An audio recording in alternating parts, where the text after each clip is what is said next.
everyone, it's Nina and welcome back to my channel. Today we're going to be doing a reading vlog that is another in my series of finishing every book series I'm in the middle of. And this one in particular is going to be focused around finishing a bunch of the YA fantasy series that I'm in the middle of. I decided to film this video now because it is the end of August, and on Tuesday, the third book in the Belladonna series, Wisteria, is going to be coming out, which I am both very intrigued and honestly a little apprehensive about, because while I really love and adore Belladonna, I did not love Foxglove as much, so this book very much will make or break my relationship with the series. I also have two other books I would like to read in this reading vlog, and by completing all of these books, I will be fully finishing 3 different series, as opposed to just reading the next installment in an ongoing series, which I feel like will be really satisfying to have these series completely checked off as finished in my reading journal and on the story graph. So let's talk about the 3 books I'm planning on reading in this reading vlog. Like I just mentioned, the first book we are going to be reading is Wisteria by Adalyn Grace. This is the third and final book in the Belladonna trilogy, or the Thorngrove trilogy. I'm not actually certain what the actual name of the series is, but this is a kind of older YA gothic romantasy series that always has a murder mystery element to the plot. The first book primarily follows our main character, Signa, who cannot die and has the ability to speak to ghosts. And she has kind of a tumultuous relationship with the personified form of death, and the two of them kind of team up to solve a mystery involving her recently deceased aunt. The second book is a dual POV between Signa and her cousin Blythe, and I do believe the third book, Wisteria, who also has Blythe on the cover, is going to primarily focus on Blythe as a main character. That is definitely a point that I think I am most apprehensive about, because I believe in an earlier post from Adalyn Grace's Instagram, she said that Signa doesn't have any POV chapters, which does make me sad because even though I do like Blythe, I like Signa a lot more, and I really love her relationship with Death. He's one of my favorite characters, and their romance is definitely my favorite part of this book series. So the fact that we're not going to get as much of them in this last book does make me a little bit worried about how much I'll enjoy it overall. But I do like the direction that Blythe's romance has been going, so hopefully that will be the saving grace in making me like this last book in the series. The other book I am going to be reading for this reading vlog is Finale by Stephanie Garber. This is the third and final book in the Caraval trilogy, which is the previous series to the Once Upon a Broken Heart series. I am reading this series out of order. I read all of the sequel series before I read this one, and overall my feelings are a little bit mixed. I definitely vastly prefer the Once Upon a Broken Heart series and the relationship of the two main characters in that one. But to give you a summary about what Caraval is like, it is a very whimsical, fun YA fantasy series that primarily follows the POVs of 2 sisters, Scarlet and Donatella. They live on this very small remote island in this big magical fantasy kingdom. And in the first book, they end up running away together to attend this magical festival called Caraval. I feel like I can't explain what the plot is without giving a zillion more spoilers, but each of the sisters has a romance with a guy, and the younger sister, Donatella, or Tella, is in a love triangle with 2 different guys, one of whom is Jax from the Once Upon a Broken Heart series. And the last book we're going to be reading in this reading vlog is Ruthless Vows by Rebecca Ross. This is the sequel to Divine Rivals, which is a very, very popular book that came out last year, and this book was released at the very end of 2023, and I just haven't had the chance to get around and finishing the series. This is a very light fantasy series that follows our 2 main characters, Iris and Roman, who in the first book are kind of workplace rivals that start to fall for one another when they kind of anonymously are communicating with each other using these magical typewriters. I say it's a very light fantasy world because in the previous book in the series there wasn't a ton of magical elements, but basically there is this war going on between 2 different gods that very much have World War I energy. This book left off on a cliffhanger with what was going to happen to one of the main characters, and I'm very interested in seeing where this book goes. I know it is quite a bit longer from the previous book in the series, and to be honest, I haven't heard a lot of people talk about it, so I'm going into this pretty blind in terms of what's going to happen.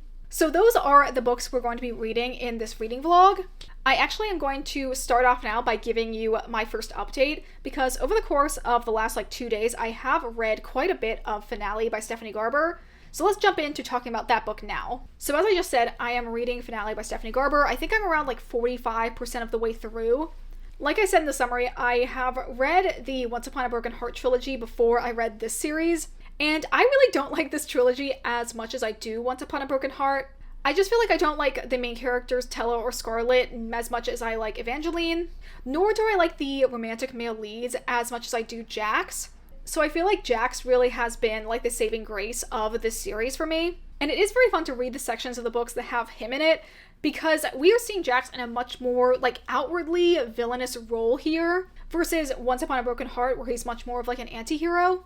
I feel like this series and kind of like this world overall is very much for the villain fuckers of the world, because I feel like every man in the series is at least somewhat bad and then gets healed over the course of the series through the love of a woman. I've mentioned before that I really, really love Stephanie Garber's writing style and how like bright and fun and quirky it is. I feel like the world kind of has the same energy as the Stardust movie, because it is a little bit like a fairy tale with a lot of whimsy, but it is like slightly more edgy, and also in this last book in particular, it's a lot more horny than I remember the other books in the series being. Her like plot development and plot points, on the other hand, is probably some of the most like far-fetched shit you'll ever see. She also will do a lot of like in the character's head, them guessing the intention of the person that the character is talking to. Or she will dive into like a character's rationalization for something that I honestly wasn't even thinking about, and I'm like, did we need all this information? That being said, I am quite enjoying this book, but mostly again because I am so obsessed with Jax. And I feel like this book does give a lot of really interesting context for why he's able to do the things that he does in the Once Upon a Broken Heart series in connection to his relationship with Tella. But then at the same time, it's very clear, both from the fact that I've already read the other series, but also in this book, that Tella is not going to end up with Jax as the person that she is going to have a relationship with. And while there are quite a few points where I'm like, oh my god, this is so melodramatic and crazy, I've honestly grown to like more of the relationship of Tella and her other romantic lead. More so, I think, even than I did in the previous book in the series. I feel like I gave Legendary a 4 stars because I did like it more than Caraval, and I like Tella a little bit more as the main character over Scarlet, but I'm also like completely blanking on most of the things that happened in that book. The plot points sometimes don't make sense, and there's just so much random stuff and very like out of nowhere rationalizations for things that you kind of just have to go along for the ride and don't sweat the small stuff in terms of some of like the plot details. And I feel like going into this book with that mindset, I'm just enjoying myself. I'm having fun enjoying all of like the whimsical scenery that's going on. And Stephanie Garber also does a lot of really beautiful descriptions of like the clothes that the girls wear, which is honestly something I find annoying in a lot of books, but I feel like here it really works in like fully like set dressing the entire scene. And a lot of the clothes they wear are also very like fantastical and beautiful and original in their designs over like a more like mundane description of what someone's wearing, that I honestly do enjoy them being included as part of the description of things. Anyway, like I said, I'm about halfway through this book. I don't know if I'm going to be listening to any more of the audiobook in the next 2 days, so I think I'm going to focus on instead for the rest of today and then all of Sunday in making progress in Ruthless Vows. I have both the physical book and the audiobook checked out for this, so I think I'll start reading it physically, and then over the course of the next couple days until my package for Wisteria comes, I will be reading and listening to the audiobooks for the other 2 books. So that is my first update for the vlog, and I will hopefully see you tomorrow when I have more to talk about.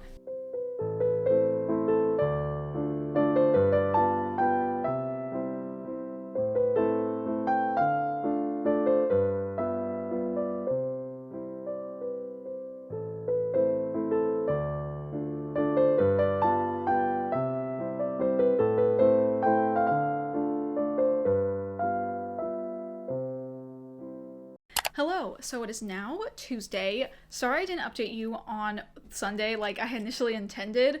I ended up not reading pretty much at all the rest of the weekend after I did my last update, but now I have made progress in 2 of the books that I'm reading for this vlog. Let's start off by talking about my second update for Finale. At the point I'm at of the book right now, I think I'm around 77% of the way through. I think I'm probably going to be able to finish this sometime tomorrow. And I do feel like some of my overall enjoyment in the book has definitely waned from when I last talked to you guys. A lot of my thought process is just like, what the heck is this plot? I am noticing a kind of quirk in Stephanie Garber's writing style, and I don't know if I can really explain this fully, but I feel like the way that everyone like gets information or gets something that they need is by making a deal that is very unfair to them, which often leads to them being more worse off than if they didn't do the deal. And half of the time, the shit that they are like risking their lives for doesn't seem like it's that high of value. I feel like it comes up as a plot point over and over again throughout the entirety of this trilogy. And at this point, it is a little bit like, feels like the recurrence of it is just like a way to tread water and pad out the book's length versus like something organic that would happen in the story. The one positive and also kind of negative that I have felt in the story is with Tella's love interests. Like I said in my previous update, Tella's love interests are both villains in their own way, and I feel like her relationships are both half very toxic and half like so tender and loving that I will be truly screaming, crying, throwing up whenever the boys act even like minutely sweet and nice to her. And I'm like, okay, the bar is on the floor, but it's also very entertaining to read, just like the dichotomy of the relationships that she can have with them. I think there was definitely a turning point when we got this one reveal, and it seems like we now had like all the pieces that we needed to have like the final confrontation, but instead they decided to pivot and try and basically do the same thing over again. And I'm like, why are we wasting time doing this when we could be doing something so much more interesting with the plot? I feel like that is definitely my main flaw with the book. Like I said before, just kind of like a repeat of the same things happening over and over again.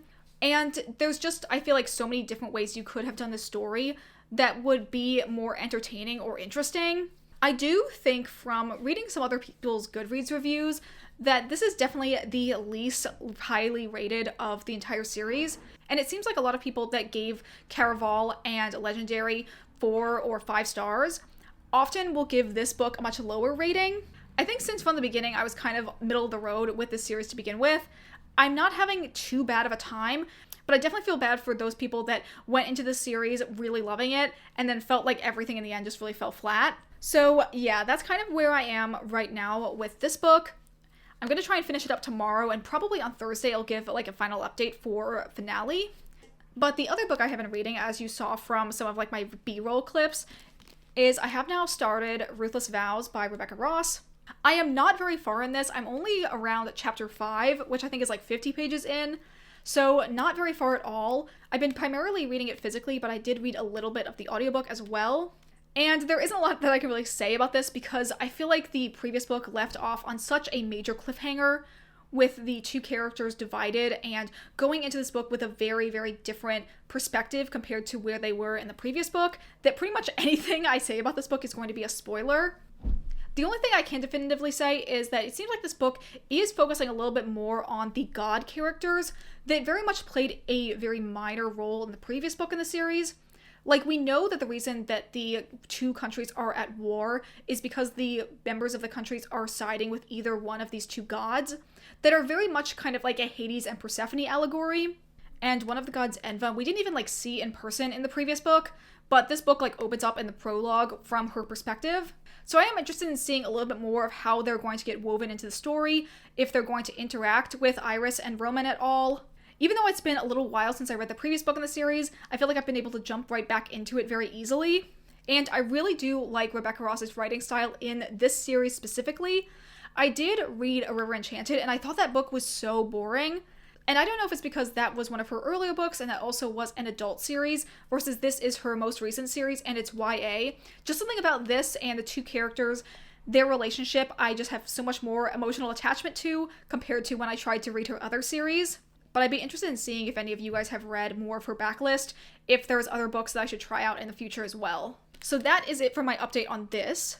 And perhaps most exciting of all, I actually got a package today. It is Tuesday, which means it is also Wisteria release day. And surprisingly, Barnes & Noble must have really upped their pre-order game because this ended up shipping out, I think, the end of Sunday, and it actually made it to me today. In the past, I feel like I have had Barnes & Noble pre-orders where they ship out on the day they release and I don't get them until a week later. And this one actually didn't even say on the tracking it was going to get here until Thursday. But surprise, I got an email that it had arrived at my apartment. So we're going to go ahead and unbox this now. Oh gosh, that did not work at all. Wow, I really just did not work on those tabs well at all. Oh my gosh, it's actually so much prettier in person. I think this is my favorite of the 3 US covers. And this is also the Barnes & Noble exclusive edition. So the original coloring of the book has these like blue flowers on it, but this version has like white flowers instead. And I forgot, I don't think I saw any previews of what like the end papers look like, but here we go. That looks really pretty. And then obviously there's like a custom like hard case on it. So here is the front, the spine, and then the back. Oh my gosh, and there's different end paper art on the back as well. Oh my gosh, they look so cute. And I'm assuming there is like some kind of like extra thing in the back here.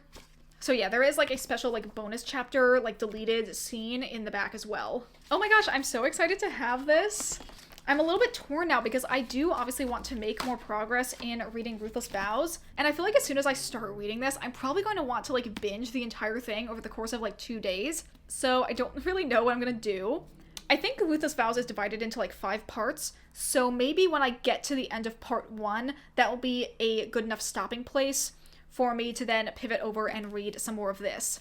So those are my reading plans for right now, and I will probably come back to you guys in the next 2 or 3 days when I have another update.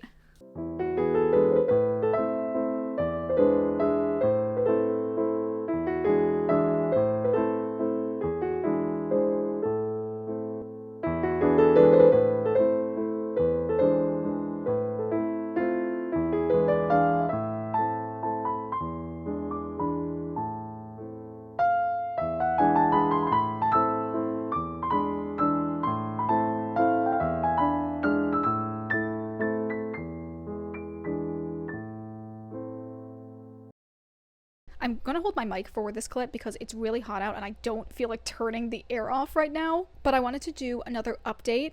It's currently Friday, so it's been like 3 days since I last talked to you. And I do have a couple different reading updates. The first thing is that I have finished Finale, so I wanted to talk about what the last section was like and my like overall thoughts for the book.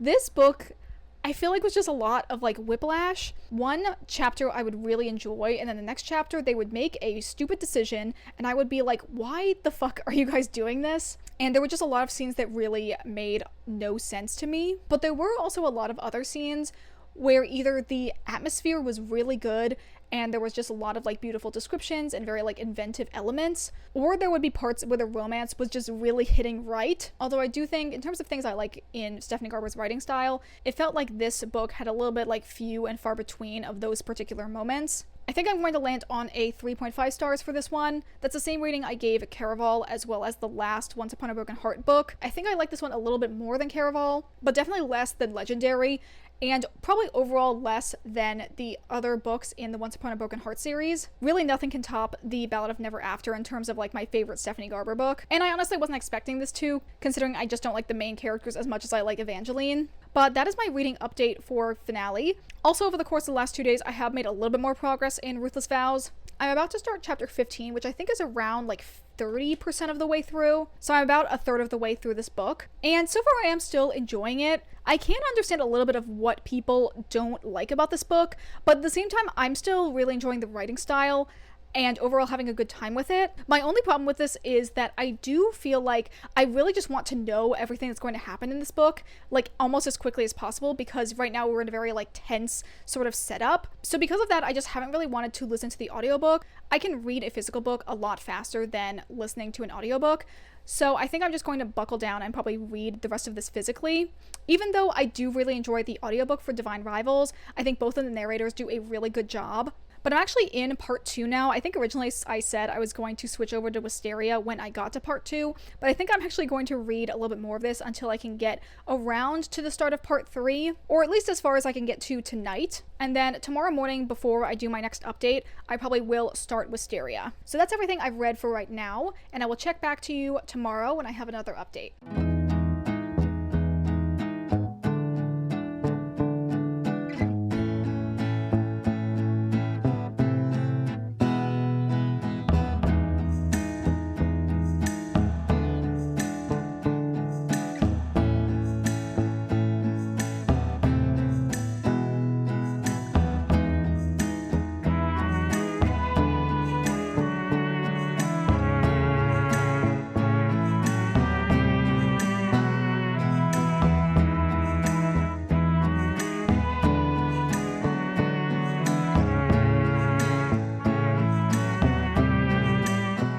Okay, so as promised, it is now the next day, and I thought I would give you my reading update. I did not make it to the start of part 3 in Ruthless Vows. I think I'm in the middle of like chapter 19. I was reading before dinner, and then my wife finished making dinner, so I left to go do that, and then just didn't pick this up for the rest of the night. And honestly, there isn't much to report besides just like more of the same in the last like 4 chapters that I've read. But this morning I did spend a lot of time reading Wisteria. I did take the dust jacket off just for ease of reading, and I have made it a good chunk of the way through this book. I think I'm close to being done with part 1. This book is broken up into 3 separate parts, and I'm currently on page 94. So I've read, I guess, around a fourth of this book, since I'm pretty sure this book is a little over 400 pages. And so far, I don't really know about this one, guys. It's been a little boring, to be honest. Not a ton has happened. It's mostly been a lot of like Blythe wandering around this castle. And I think we're starting to like sow the seeds of some of the future plot points. But I also don't really know what like the overarching plot is going to be. I think another reason that I'm not really enjoying this is that Blythe's love interest is really mean to her. Like even more so mean than he was in Foxglove. In Foxglove, it seems like they had more of a like cheeky, fun kind of like banter hatred that made it a little bit more palatable. But in this one, I feel like he's being ruthlessly mean to her for no reason. And while I can kind of understand where he's coming from, I feel like they needed to get over that dislike of each other a little bit faster for me to like eventually see them falling in love by the end of this book. The one saving grace was that we did have one scene with Signa. Seeing her and Death like immediately brought like a smile to my face. And also the description that Blythe has for Signa, saying that she stares really blankly for a long time period without blinking, and that she looks kind of like an owl. It's like she almost has to like remind herself to blink, that she like can't feel the pain of her eyes getting dry, which I just think is really funny and also really fitting to like everything about her character and her like background of not being able to die, that she also maybe in some ways can't really feel pain either. Okay, even just like the one scene with her, I was like, oh, I love her so much. And I love her and her relationship with Death. Just seeing them makes my love and fondness for Belladonna grow even more. I think we probably will have a little bit more of just Blythe and her love interest in this first section, and hopefully we will like rejoin up with Signa and Death later on in this book, because I feel like the book will definitely shine more when it's like the whole squad working together. But yeah, that's my reading update for so far. I think I probably will read more of this later today. If I'm lucky, I can try and get through into part 2, and maybe even get all the way to part 3 before I come back to talk to you tomorrow.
So it is now the next day, and I have made a lot of progress in reading Wisteria. I am just over halfway. I'm currently on page 226. I'm actually like in the middle of a chapter. I stopped right before chapter 20, and I'm still feeling pretty neutral about this book.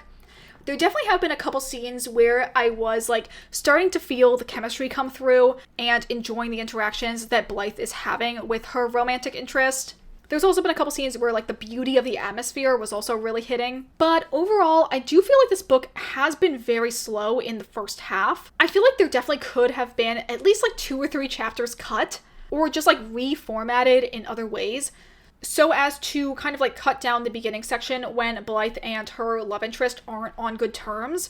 because it just feels like it took a while for them to like reach a truce where they were like, okay, we're not going to be actively antagonistic to each other. We're going to actively like communicate and just try to get through this situation as best we can, because there isn't actually any reason for us to try and make the other person miserable. We have gotten a kind of important character reveal for Blythe in her realizing something about herself that us as the audience have definitely known since the end of Foxglove. So I'm interested in seeing how that is going to play out in her relationship with her love interest, when she's going to tell him, how she's going to tell him, and what his reaction to everything will be. We also have gotten a couple more slices in terms of like what could possibly be like the antagonistic force that the main characters are going to go up against in this book. But overall, it just has been a lot of like setup in the like establishment of the characters' relationship with each other, them being kind of like forced to work together for the sake of keeping up appearances. And I don't know, I just kind of feel like I wanted more from like the overarching plot to be established earlier on in this book, to be something that they can like work on actively in the background, instead of something that I'm assuming is going to come more to fruition in the second half. Yeah, I'm just not really enjoying this book as much as I had tentatively hoped I would. I still kind of feel exactly the same as I did when I first started this book. I was very nervous about where it was going to go. I was very sad that Cigna wasn't going to be the main character. And I'm pretty sure that, yeah, she doesn't have any POV chapters in this book.